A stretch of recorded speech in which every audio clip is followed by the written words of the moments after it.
So the latest CBI is through Sao Tome and Principe. It's a country, it's a CPLP country in West Africa. I'm going to discuss some of the exciting features of this program, including the price, the pricing breakdown, my analysis on what I think about the cost of the CBI. Should you immediately get this one? What is the launch date? What are the specifics? What are the particulars? What are the advantages?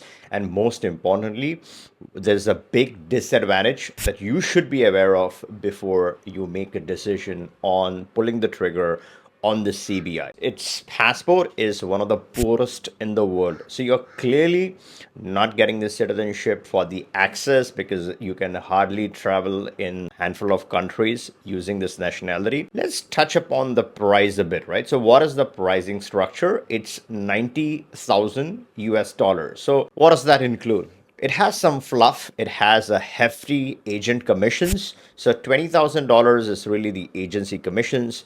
Remove that because that's really not the real cost of the CBI. That's going to the agents. The price of the program then becomes $70,000. 70 and then you add 20 and that becomes 90. So out of pocket, you are looking at $90,000 unless you're an agent. So that's the price. CPLP. Now, what is a CPLP country? CPLP is a former Portuguese speaking country.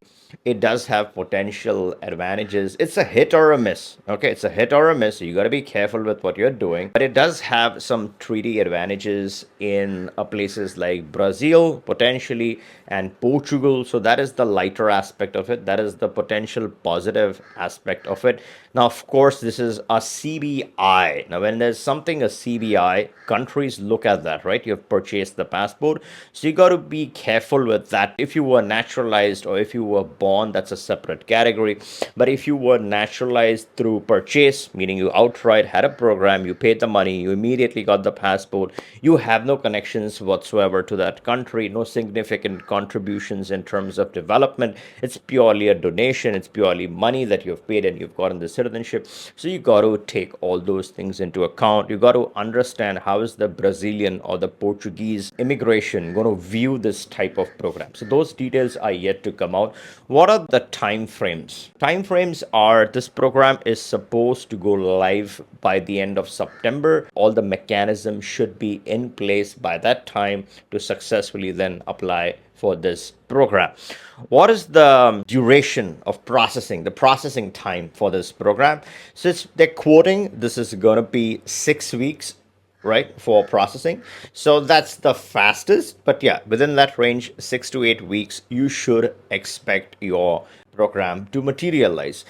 What is the family inclusion? How many family members can be included on this application? Of course, the main applicant, that's what the $90,000 is for. But if you're looking to add additional family members, you can add up to 4 people on this application. Your spouse, assuming you have a spouse, and then a couple of children. The price for a family of 4 goes up. It becomes $95,000. And then if you add any more dependents to this application, like your parents or any additional family members, then you're paying $5,000 for each family addition that you do to this program. Now, what are the advantages? Well, the access is clearly not an advantage. This is just Plan C.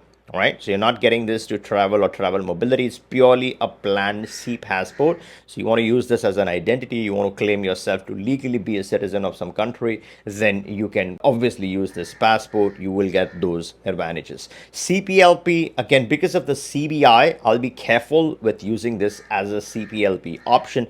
Again, this has to be verified and confirmed with a Portuguese attorney for Portugal, right? If you're trying to strike the CPLP advantages there, or if you're trying to waive the language requirements in Portugal. So you got to check with Portugal immigration what they would think about a CBI program, which is pay for passport scheme. A lot of European and American or Western countries don't like the term CBI. Pure CBI is obviously in the spotlight. Sooner rather than later, it's entered or registered in these countries' immigration databases. The moment you come from a country that sells its passport, the next test usually is was this a paid passport? Did you purchase it from that country? Does the country have an active program?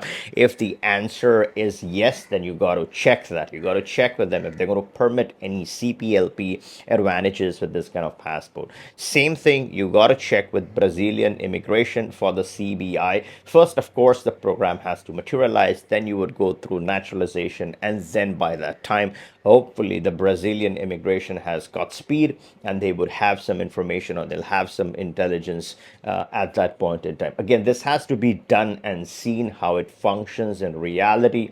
You always have to be skeptical of any CBI program before you do anything, so you want to have all the verifications in process.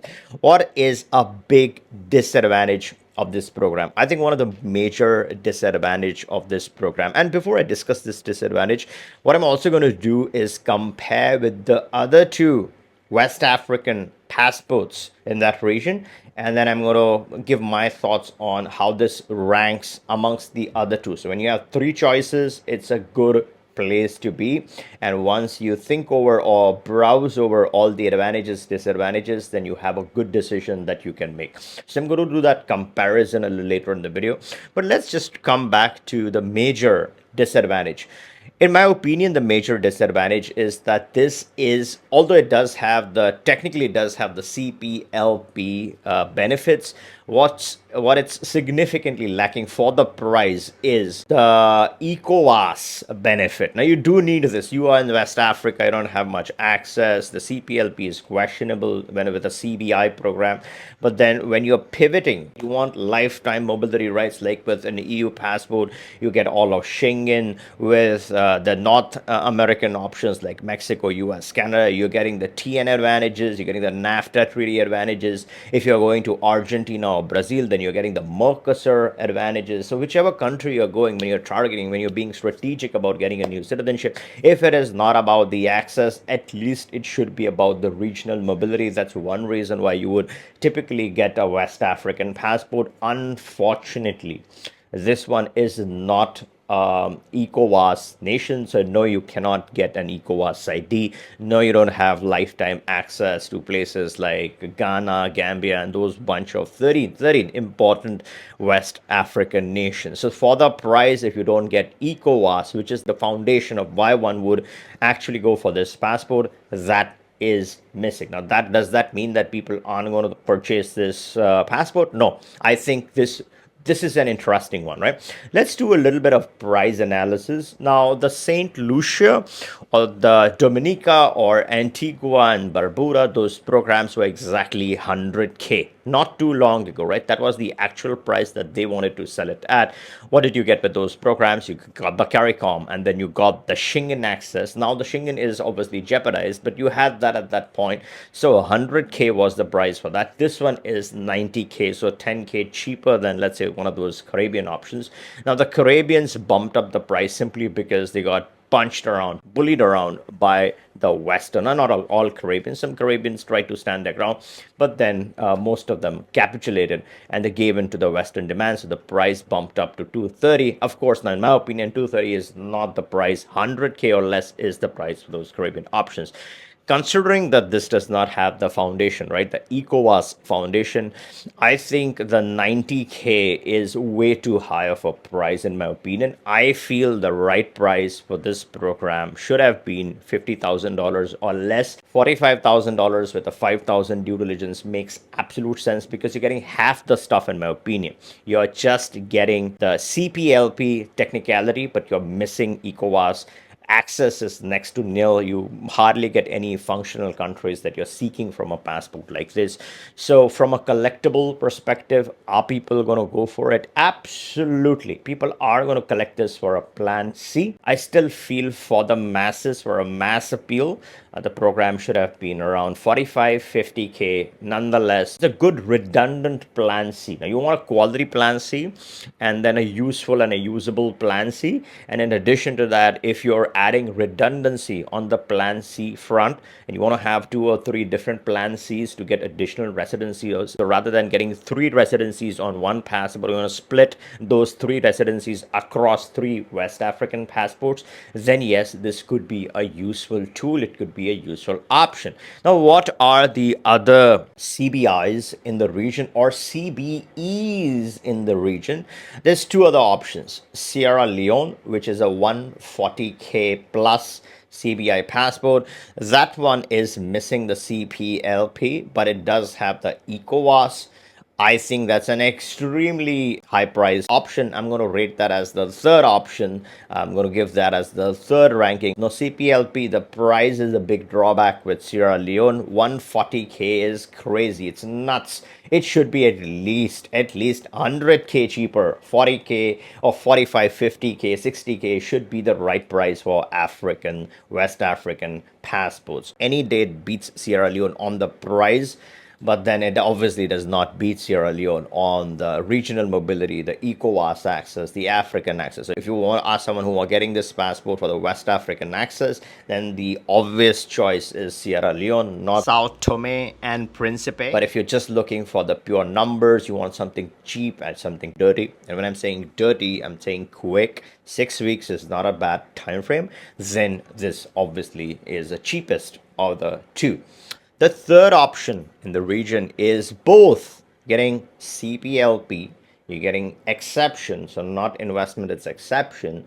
And in addition to that, you're also getting the ECOWAS for less than 100K pounds. And that option is, as I said, both. So there's hardly any countries that fit that classification. If you do a little bit of research, then you would narrow down on which country or countries, a couple of countries that I'm talking about. Again, because of an NDA, it's not easy to just disclose it publicly. But smart people, most of my regular viewers, know exactly which one or two countries this could be. In that, you're getting both advantages. The pricing is similar to these two programs. It's cheaper than obviously the Sierra Leone. It's slightly a touch higher or around the same price point of this one. But with that, you're getting both the advantages. And because that is not a CBI, it's a CBE, it's a different type of naturalization. Of course, that's going to be very different from a canned passport purchase. Its impression is going to be slightly different because no one knows that this is up for purchase, it's up for sale.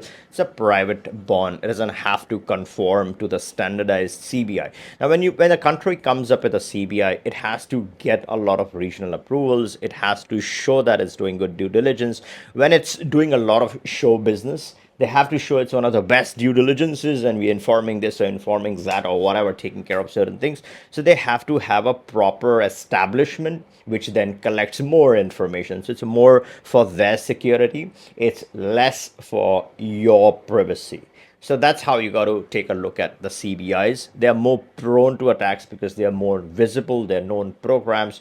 So if someone wants to audit the citizens from a CBI program, they know where to go. They know where the location is. But when it is through exceptional means, it's a very different situation because then no one knows the specifics of how and when things happen. And that is the reason why you have seen Malta switch over from a CBI, which was heavily attacked by the ECJ, but now that they have changed that to merit-based or exception-based, there's no more targeting because ECJ does not have access to those exceptional merit-based candidates. Now, let me know your thoughts in the comments down below on two things. One is, what do you think about Sao Tome? Is this going to be a valuable option? And second, most importantly, do you think the price tag of 90K or 95K for a family of four makes sense for STP? Let me know your comments down below. And before you go, make sure you're subscribed because I'm continuously going to report on different programs as they launch. Again, remember, this is the first channel to report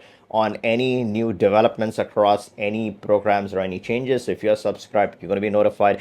If you like this video, give me a thumbs up and catch you in the next one.